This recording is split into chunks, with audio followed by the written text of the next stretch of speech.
Rédiger de la doc, c'est pas sexy, mais ça peut être crucial.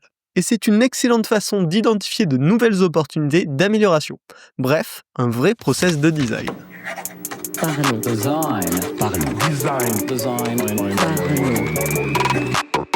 Le partenaire de cette saison, User Testing, vous permet de découvrir ce dont vos utilisateurs ont réellement besoin afin de prendre les meilleures décisions pour vos produits. Salut, c'est Romain Pachna, bienvenue dans Parlons Design pour discuter documentation aujourd'hui. Alors souvent, on assimile besoin de documentation avec mauvais design, avec la fameuse phrase de « si, c'est simple, il n'y a pas besoin de le documenter ». Pour autant, cette phrase, elle est partiellement vraie. Je dirais que sur un produit relativement simple, à destination B2C, en général, on va pas forcément avoir besoin de documentation. Mais par contre, dès qu'on va arriver sur un produit un petit peu plus complexe et d'autant plus sur un produit B2B, non, la doc, ça devient très souvent un incontournable, voire un élément essentiel du processus de vente, du processus de rétention et de satisfaction client. Donc, c'est pas quelque chose à négliger et ça peut être une très bonne solution pour accompagner nos clients dans les cas les moins communs. Ça peut permettre justement d'équilibrer, de permettre d'avoir un produit relativement simple, malgré qu'il ait des capacités complexes, et que la doc permette au mieux d'accéder à ces capacités un petit peu plus avancées, un petit peu plus techniques, un petit peu plus profondes, sans gâcher l'expérience du client plus simple. C'est un des cas d'usage là, mais vous allez voir, il y en a plein d'autres, et une documentation ne répond pas toujours aux mêmes questions. Pour autant, une documentation est souvent utile. Ça rassure avant l'achat, ça peut débloquer en live sans avoir besoin de personnes humaines ou d'assistants pour débloquer les petites problématiques que l'on peut rencontrer au quotidien au sein d'un produit, et ça crée aussi une source de vérité, autant pour vos clients que pour vos équipes en interne. Donc voilà, ça a plein de valeurs pour le client, mais aussi pour vous, et j'irai même plus loin en disant que ça a de la valeur pour votre compréhension. Finalement, la rédaction de la documentation, ça peut presque être vu comme la dernière brique du double diamond. Un petit peu comme la donnée, l'analytics va nous permettre de regarder l'impact de notre évolution du produit, de ce qu'on a mis en place. La documentation peut être une façon de review finalement, ce qui a été conçu, ce qui a été imaginé, la façon dont ça fonctionne et de s'assurer de sa cohérence, voire de raffiner un petit peu les détails qui auraient pu se perdre en chemin. Donc vraiment, ça peut être crucial, et en tant que designer, savoir rédiger la doc et rédiger de temps à autre de la doc, ça peut avoir beaucoup de sens. Alors, comment s'y mettre si vous êtes un petit peu convaincu par cet argumentaire ou si juste vous n'avez pas le choix, parce qu'il faut le faire. Alors, le process, pour moi, il est très inspiré justement de nos process de design. La première question à se poser, c'est pour qui est-ce qu'on écrit cette documentation et pourquoi on écrit cette documentation. En fonction du contexte, ça va pouvoir être très différent. Donc normalement, le pour qui, ça devrait être très lié au pour qui de la fonctionnalité que vous souhaitez documenter. Et le pourquoi, ça va beaucoup dépendre du contexte de votre produit. Comme on le disait en tout début d'épisode, sur un produit B2C, potentiellement ça va être juste pour faire de la réassurance, pour donner des petits indices sur le fonctionnement. Sur des produits plus complexes, ça peut être pour expliquer un modèle mental par exemple. Et sur des parcours très spécifiques, ça peut être pour faire de l'accompagnement étape par étape. Donc, il faut aller creuser ça. Il faut aller trouver ce sens finalement à pourquoi on écrit de la doc. Et c'est ça qui va vous permettre d'écrire de la bonne doc derrière. Une fois que vous avez fait cette phase finalement de discovery, vous allez pouvoir commencer à concevoir un plan. Moi, ce que je vous recommande vraiment, c'est de ne surtout pas commencer à rédiger des paragraphes. Écrivez juste un plan qui répond justement à ce pour qui, pourquoi. Et il n'y a pas de plan magique qu'on va appliquer partout sur la documentation. Le plan doit répondre finalement à ce pour qui et à ce pourquoi. Il doit répondre aux besoins de l'utilisateur final de cette documentation. Donc, comme on l'expliquait dans les cas un petit peu récurrents, dès qu'il y a de la donnée chiffrée dans une interface, la documentation peut avoir pour but d'expliquer les valeurs, les calculs, d'où sortent ces chiffres, comment on peut leur faire confiance finalement, ou comment on peut s'assurer qu'ils sont bons. Quand on va être sur une interface plus riche, ça peut être une très bonne façon d'expliquer le modèle mental qui va derrière l'interface utilisateur. Quels sont les grands concepts, les grands panneaux, l'architecture de cette interface. Ça peut souvent aider à mieux comprendre un outil. Et si on est sur des parcours, très effrayants ou avec beaucoup de cas spécifiques, bah, là, on peut carrément aller dans du guide, étape par étape en fonction du contexte du client, bah, pour l'aider à se sentir finalement rassuré dans le déroulement de ces étapes qui peuvent être effrayantes, soit en raison de l'interface que je ne vous souhaite pas, étant donné que ça voudrait dire qu'on a un produit pas ouf initialement, mais soit juste par rapport au contexte client. Dès qu'on va saisir des informations sensibles ou partager des données, personnelles, ces choses-là, ça peut être des choses effrayantes.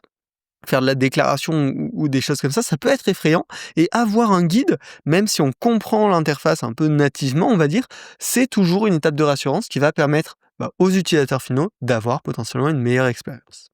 Une fois que vous avez ce plan un petit peu complet, bah, vous pouvez bien sûr le challenger. Et puis, ce que je vais vous recommander, c'est de détailler de plus en plus chacune des sous-parties. Quelles informations doivent être induites dans chaque partie en bullet point. Ça va permettre d'itérer très vite, d'aller très vite, de pouvoir réorganiser très facilement.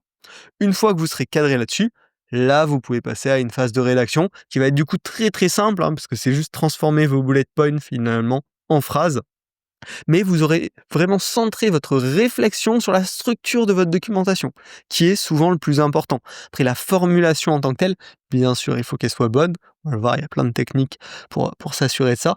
Mais ce qui est le plus important, c'est qu'on ait les bonnes informations au bon endroit, dans le bon ordre. Et donc, c'est pour ça que je vous recommande vraiment de commencer à travailler par un plan.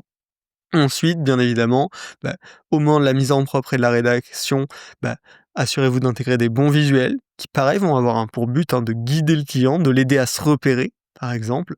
Et puis, bah, va falloir le tester et itérer à travers le temps, finalement, comme tout produit que vous sortirez. Vraiment, c'est une méthode très simple qui ressemble exactement à ce qu'on fait quand on conçoit une interface et ça marche globalement très bien aussi pour de la documentation. Alors, quelques conseils pour que ça se passe au mieux. Premièrement, on peut avoir tendance, quand on rédige de la doc pour la première fois, de l'écrire dans notre Notion ou dans notre Google Doc et de se dire tout ce qui est possible là sera possible dans la doc. C'est pas forcément vrai. Donc c'est très important d'anticiper l'outil dans lequel vous allez réellement enregistrer la documentation, si vous avez des outils dédiés. Voire ce que je vous recommanderais, c'est de rédiger directement votre doc dans cet outil-là. Ça vous assurera de ne pas imaginer un monde idéal qui ne sera pas vrai, notamment en termes d'organisation visuelle des informations, et bah, de faire avec les outils qui sont à votre disposition et non pas concevoir une maquette d'une documentation idéale qui ne sera jamais le cas dans la vraie vie de l'utilisateur final. Donc, rapprochez-vous de l'utilisation de la doc, utilisez-le autant que vous pouvez. Deuxième point, rédiger de la doc, c'est le moment parfait pour s'aligner sur le wording et la terminologie. S'assurer que vous êtes consistant dans la terminologie, s'assurer que les mots, les termes, les concepts sont bien définis de votre côté. Donc voilà, il n'y a pas de souci si au moment de la documentation, on s'aperçoit qu'on est incohérent sur certains wordings, c'est l'occasion, c'est une des valeurs de rédiger de la documentation, c'est qu'on s'en aperçoit et on peut le corriger. Troisième point, les visuels sont importants mais doivent être absolument focus sur l'action.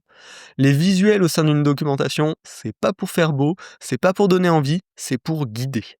Donc voilà, gardez bien ça en tête, ça va venir accompagner votre contenu, aider l'utilisateur à avoir des points de repère, à trouver ce qu'il doit trouver, voire à être juste rassuré sur la bonne sélection d'un élément, pas grand chose de plus. Enfin, et ça vous sera probablement venu en tête, l'usage de l'intelligence artificielle. On est sur de la rédaction, beaucoup d'infos, ça peut forcément être intéressant, être tentant. Ce que je vous déconseille, c'est de l'utiliser au moment où vous rédigez votre plan ou votre plan détaillé. Là, c'est vraiment des informations structurées, réfléchies, qui correspondent précisément à votre public, qui réfléchissent précisément à votre contexte que vous devez trouver. Et je vous recommande de le sortir de votre propre cerveau. C'est là où on aura probablement la plus grosse fiabilité et surtout on va aller penser à ces petits edge cases, à ces petits points spécifiques et nous-mêmes nous poser la question de si on a fait les bonnes décisions. Si vous le déléguez à un modèle d'intelligence artificielle, probablement que les edge cases, lui, il va pas les connaître. Et deuxième point, ça va pas vous permettre d'avoir ce temps de réflexion pour challenger justement ce qui a été conçu jusque-là. Donc, je vous le dérecommande. Par contre, ça peut être très intéressant pour transformer votre plan hyper détaillé en contenu rédigé, parce que c'est potentiellement quelque chose où il y a assez peu de valeur, et potentiellement il peut rédiger aussi bien, voire mieux que vous, en fonction de l'énergie que vous avez à y dédier. Donc ça vaut vachement le coup. Ça peut aussi être super utile pour faire un petit peu de la réécriture, de la simplification de vos phrases. et également pour challenger votre documentation une fois finie. Une fois que votre doc est fini, vous pouvez l'envoyer à un modèle comme ça en lui disant challenge cette documentation, qu'est-ce qui pourrait manquer, quelles informations pourraient manquer à l'utilisateur. Et ça va pouvoir faire un espèce de feedback, hot feedback sur les doutes et questionnements que pourraient avoir vos utilisateurs et que vous n'avez pas anticipé. J'avais fait un épisode dédié sur des cas plus spécifiques d'utilisation de l'IA, sur la génération, l'écriture de documentation. Ça s'appelle Retour d'expérience, générer de la doc avec l'IA, ou quelque chose comme ça, vous pouvez le retrouver, ça date d'il y a quelques semaines, si vous voulez creuser ce sujet plus en détail. Enfin, pour terminer sur la petite partie conseils, une documentation des fois peut être très bien complétée par des petits guides how-to, étape par étape, sur un exemple concret, exemple réel d'usage de votre interface, de votre produit. Ça, c'est notamment utile sur les interfaces très complexes. Et enfin, faut pas oublier, si vous avez la possibilité de suivre des statistiques ou de récolter des feedbacks, notamment ça se fait beaucoup sur les documentations, de récolter du feedback par emoji, ça peut être une très bonne façon de voir l'impact de la documentation, de voir la qualité aussi de la documentation et sur laquelle est-ce que ça vaut le coup de réinvestir un petit peu de temps pour l'améliorer, de voir ce qui marche ou de voir ce qui marche moins bien. Donc finalement, la documentation, c'est un produit comme un autre. Alors c'est un produit au service de votre produit principal, mais ça reste un produit, donc on peut y appliquer quasiment toutes les méthodes de product design classiques. Voilà, j'espère que cet épisode vous a plu. Clairement, la doc, ça répond à des enjeux, ils sont pas forcément hyper visibles dans notre quotidien, on a tendance à pas l'aimer parce que on préfère toujours se débrouiller sans documentation.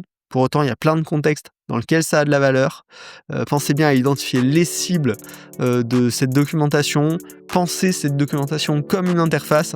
Et vous allez voir que c'est un travail qui sera utilisé à la fin pour vos utilisateurs finaux, mais aussi pour vous. C'est un petit peu l'occasion d'accorder le violon, de se reposer sur une fonctionnalité qu'on a construite et d'en voir potentiellement aussi tous les petits défauts, tous les petits edge cases qui n'ont pas été bien gérés. Voilà.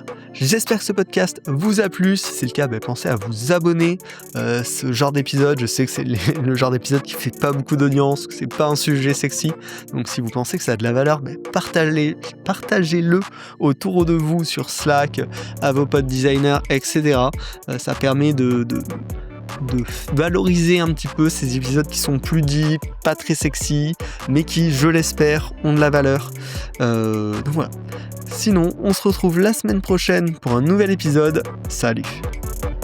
Parlons design.